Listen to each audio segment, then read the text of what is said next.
चला, in an isosceles triangle,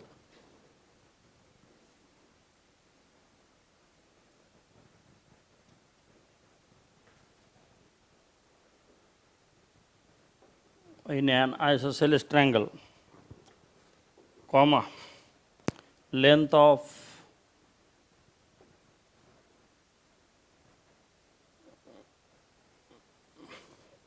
congruent sides is 13 centimeter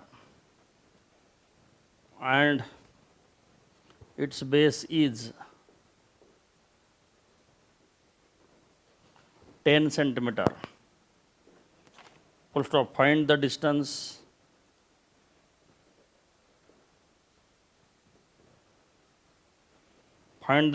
between vertex opposite the base,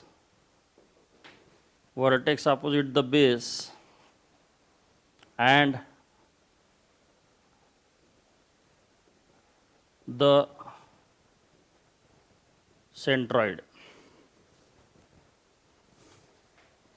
Vertex opposite the base and the centroid.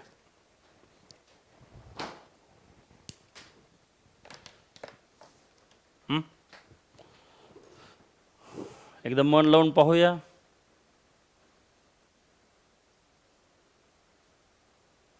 आणि नंतर मग एकदा तुम्हाला लक्षात आलं की मग लिहून घ्या. ओके, चलो. आयसोसेलेस ट्रायंगल म्हणजे ज्याच्यात की दोन साईड कशा असतात, कॉन्ग्रुएंट. मग हे सोल्युशन हा आयसोसेलेस ट्रायंगल. हे बघा, ह्या दोन साईड कॉन्ग्रुएंट आहेत आणि ही मात्र वेगळी आहे बघा. किंवा आणखी थोडं लांब काढू जरा, हे लक्षात येईल. हे पाहे, हां, काही इक्विलेटर वाटलं थोडं. हे पहा, ए बी सी याच्यामध्ये ह्या दोन साईड कशा आहेत, इक्वल. आणि हा कोण आहे, बेस मात्र छोटा आहे. In an isosceles triangle length of congruent sides is 13. तर ही आहे 13, ही आहे 13. And its base is 10. तर हा बेस आहे 10. Base is 10. Find the distance between vertex opposite the base. तर बेसच्या अपोजिटचा व्हर्टेक्स म्हणजे हो का हा. Find the distance between vertex opposite the base. तर बेसच्या अपोजिटचा व्हर्टेक्स म्हणजे ए. And centroid. आता सेंट्रॉइड म्हणजे काय, इकडली एक मीडियन, समजा हा मीडियन काढली हो काही. मीडियन म्हणजे हा काय असेल, मिड पॉईंट. पुन्हा इकडून एक मीडियन आणि हे इकडून एक मीडियन. मीडियन म्हणजे हा काय असला पाहिजे, त्याचा मिड पॉईंट. हा मिड पॉईंट, हे एम मिड पॉईंट, पुन्हा एन मिड पॉईंट आणि पुन्हा पी मिड पॉईंट समजा. तर हा वर्टेक्स आणि मीडियन याला जॉईन केलं काय म्हणतात, इथून एवढी ही काय आहे, मीडियन. ही सुद्धा काय आहे, मीडियन. ही सुद्धा काय आहे, मीडियन. आणि मीडियनचा हा कोण आहे, concurrent point. Concurrent point of median is called as centroid. G म्हणतात त्याला. तर आपल्याला हे सेंट्रॉइड दिलं आहे का, ह्या जी. तर आता काय करू, ह्या मीडियनची सध्या गरज नाही आपल्याला. तर हा, हे नको, हे नको.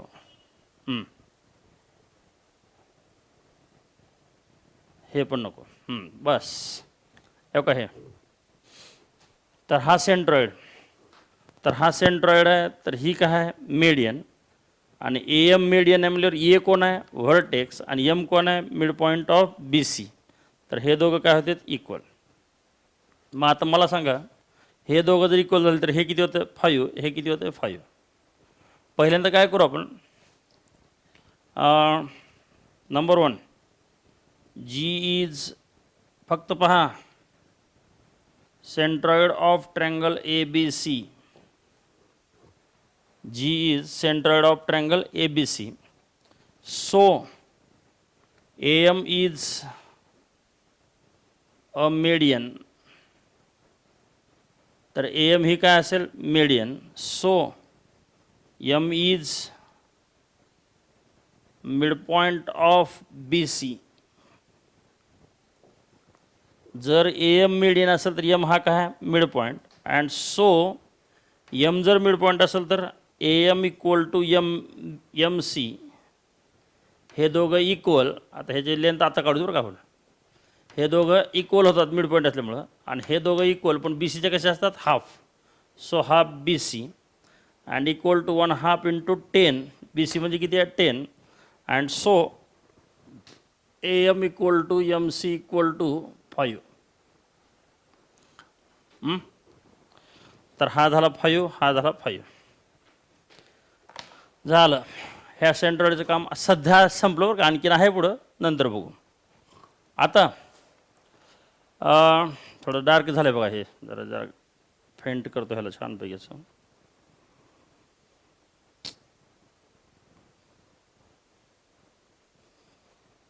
हा सेंट्रॉइड. आता काय करू आपण, ह्या दोन ट्रँगलमध्ये जाऊ.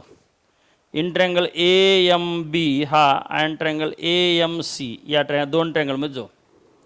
Number 2, in triangle A M B and triangle A M C. या दोन ट्रँगलमध्ये A B equal to A C, A B equal to A C. ह्याला रिजन आयसोसेलेस ट्रँगल, कारण तो ट्रँगल आयसोसेलेस असल्यामुळे ह्या दोन साईड कशा आहेत इक्वल. पुन्हा A M equal to A M, A M equal to A M. ह्याला रिजन कॉमन साईड. पुन्हा M B equal to M C, हे दोघं equal. M B equal to M C. ह्याला reason M mid point.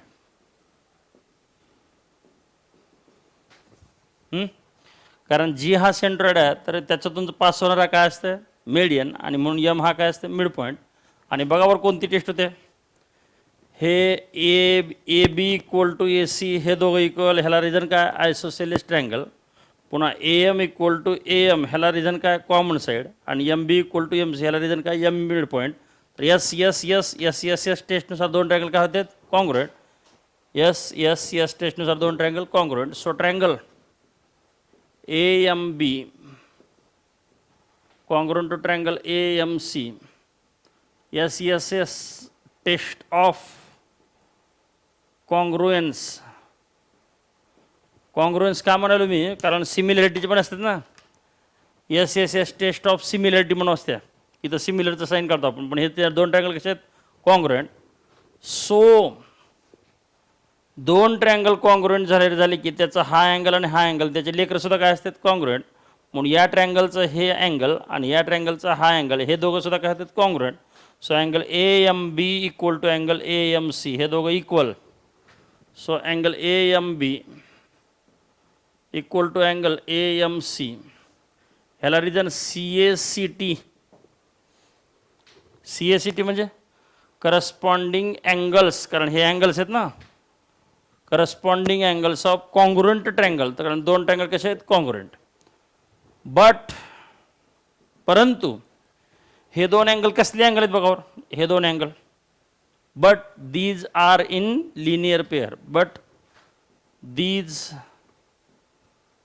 Angles are in linear pair. So आता हे जर linear पेअरमध्ये असतील तर ह्यांची सम किती असते 180. म्हणून ह्या दोन ट्रँगलची सम 180, अँगलची sum 180. So angle A M B plus angle A M C equal to 180. So ह्याला नंबर 1 देऊ बरं का. आता ए एम सीच्या ठिकाणी ए एम बी लिहिता येते, म्हणून याला चेंज करू. आणि तर ए एम सीच्या ठिकाणी हे दोघं इक्वल आहेत ना, म्हणून ए एम सीच्या ठिकाणी ए एम बी लिहू. So angle A M B plus angle A M B equal to 180. ह्याला रिजन फ्रॉम 1, ह्याला 1 दिले बरं का, from 1. So angle A M B plus angle A M B किती येतं 2 angle A M B equal to 180. So angle A M B equal to 180/2 and so angle AMB equal to 90 degree.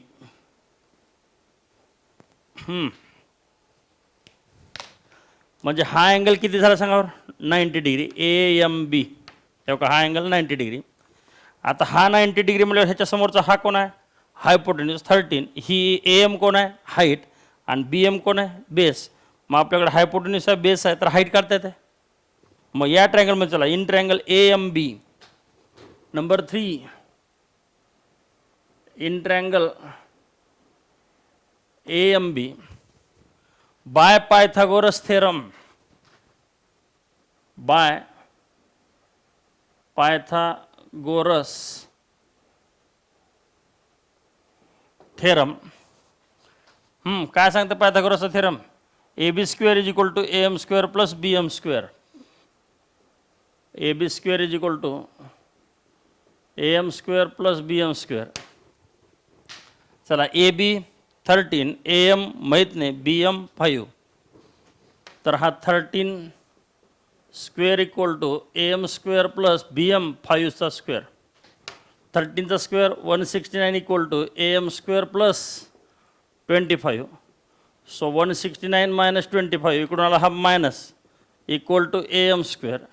And so AM square is equal to ह्या दोघा subtraction 144. So AM equal to root of 144 and so AM equal to किती येतं 12 centimetre. AM equal to 12 centimetre. सांगा हा किती आला सांगा बरं. AM किती आला 12. पण आपल्याला तिने काय म्हणलं find the distance between the vertex opposite base. हे सांगा हा बेस आहे बेसच्या अपोजिटचा व्हर्टेक्स कोणता आहे ए. हा व्हर्टेक्स अँड द सेंट्रॉइड. तर हे अँड द सेंट्रॉइड म्हणजे इथं तर हे ए जी काढायचं आहे का ए जी. हे व्हर्टेक्स बेसच्या अपोजिटचा व्हर्टेक्स कोणता आहे ए आणि सेंट्रॉइड कोणता आहे जी. तर आपल्याला हे ए जी काढायचं आहे आणि आपण काय काढून ठेवले AM 12. तर हा AM 12 काढून ठेवला आपण. तर आपल्याला AM नाही काढायचं काय काढायचं ए जी. तर आता ए जी काढण्यासाठी एक नियम आहे. हा जो सेंट्रॉइड असतो या पाहिजे ह्या सेंट्रॉइडमुळं या मीडियनचे 2 भाग झालेत. पहिला भाग कोणता आहे ए जी दुसरा भाग कोणता आहे GM. तर हा ए जी हा आणि GM तर ए जी हा दुप्पट असते आणि GM हा एकपट असते. ए जी हा दुप्पट आणि GM हा एकपट. दुप्पट म्हणजे ट्वाईस आणि एकपट म्हणजे वन्स. तर 2:1 असते.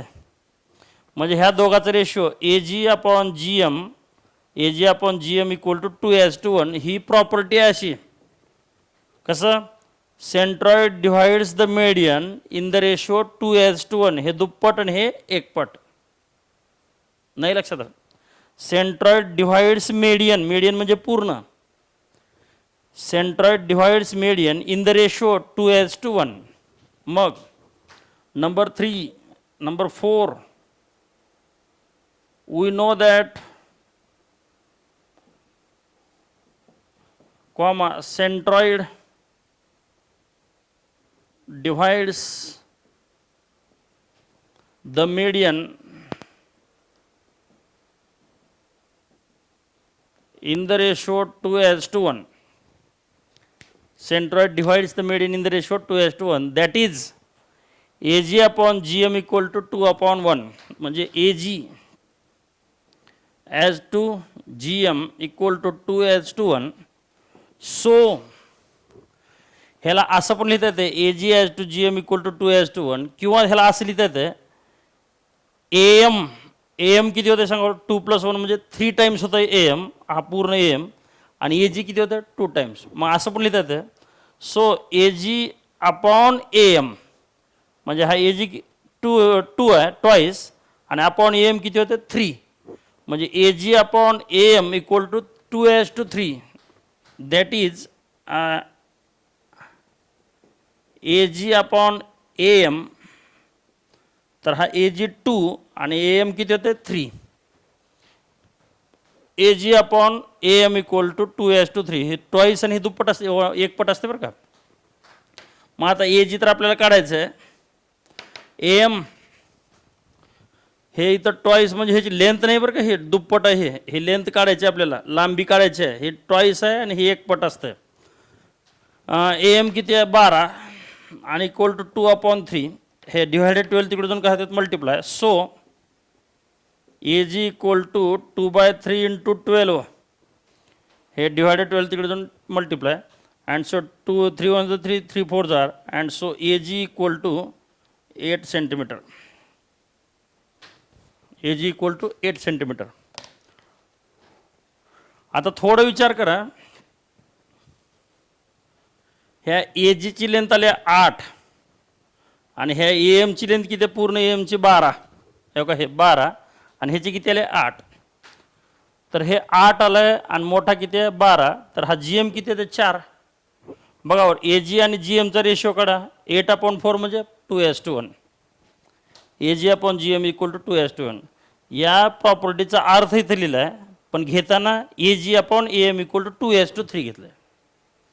म्हणजे AG upon GM equal to 2:1. पण AG अपॉन AM हे 2 आणि 1 किती होते 3 टाइम्स. म्हणून हे AG upon AM equal to 2:3 आणि AM म्हणजे 12 आहे आणि हे 8. And so AG equal to 8.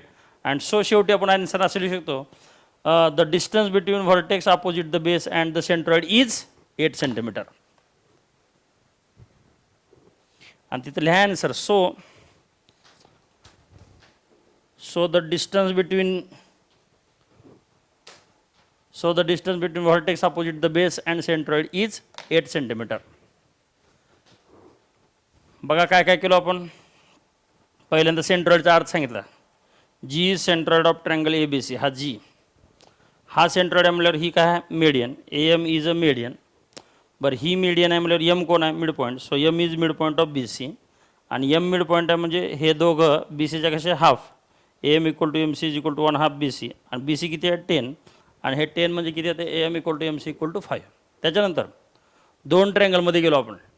दोन ट्रँगलमध्ये AB equal to AC isosceles triangle theorem. Isosceles triangle आहे तो, म्हणून त्याच्या दोन साईड कशा असतात equal. AM equal to AM common side. MB equal to MC कारण M इज मिड पॉईंट आणि S टेस्टनुसार दोन ट्रँगल कॉन्ग्रुएंट. दोन ट्रँगल कॉन्ग्रुएंट झाले की त्याचे दोन अँगल कॉन्ग्रुएंट. हे दोन अँगल आणि हे दोन अँगल कसले अँगल आहेत. But these angles are in linear pair. म्हणजे ह्या दोघांची सम किती आहे 180. पण AMC म्हणजेच कोण आहे AMB. त्याच्याऐवजी हा लिहिला फ्रॉम 1 आणि AMB प्लस AMB 2AMB आणि AMB किती आला 90. म्हणजे हा अँगल 90 आला. तर आता हायपोटेन्यूस आहे बेस आहे तर हाईट काढली आणि AM आला 12 पायथागोरसच्या थेरमनुसार. आणि शेवटी प्रॉपर्टी सांगितली. We know that centroid divides median in the ratio 2:1. तर हा सेंट्रॉइड मीडियनला हे AG दुप्पट आणि हा एकपट म्हणून AG दुप्पट GM एकपट 2:1. पण त्यालाच असं पण लिहिता येतं AG दुप्पट तर AM किती होते तिप्पट. सो AG दुप्पट तर AM तिप्पट. कारण AM आपल्याला माहीत आहे AM किती आहे 12. त्याला असं केलं.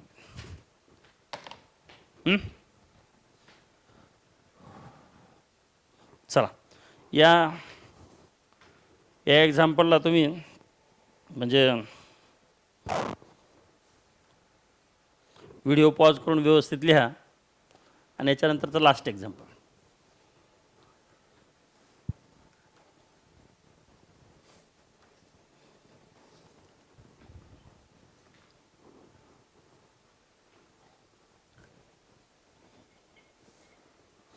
या चॅप्टरमधलं आता लास्ट एक्झाम्पल.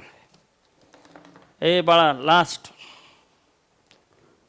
नंबर आजचं दुसरं. Find the diagonal of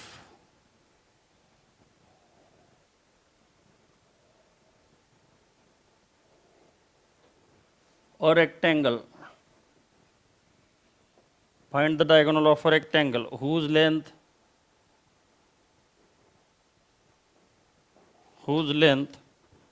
is 16 centimeter and area is 192 square centimeter.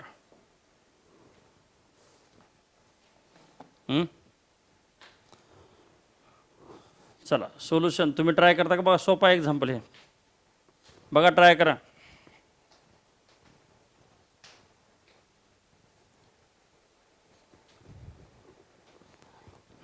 चला रेक्टँगलची फिगर काढूया. रेक्टँगल, त्याला नाव देऊ ABCD. रेक्टँगलला नाव देऊ ABCD. पुन्हा फाइंड द डायगोनल. तर हे डायगोनल काढा म्हणलं का, हे diagonal of rectangle whose length is, length किती आहे 16, अँड एरिया, तर ह्याचा एरिया दिला आहे बघा, एरिया 192. तर रेक्टँगलचा एरिया दिला आहे 192, डायगोनल तुम्हाला शोधायचं आहे आणि लेंथ दिली आहे 16. तर आपण नंबर 1 काय करू, एरियाचा फॉर्म्युला तुम्हाला माहिती आहे रेक्टँगलच्या, area of rectangle is equal to length into breadth. Area of rectangle equal to L into B.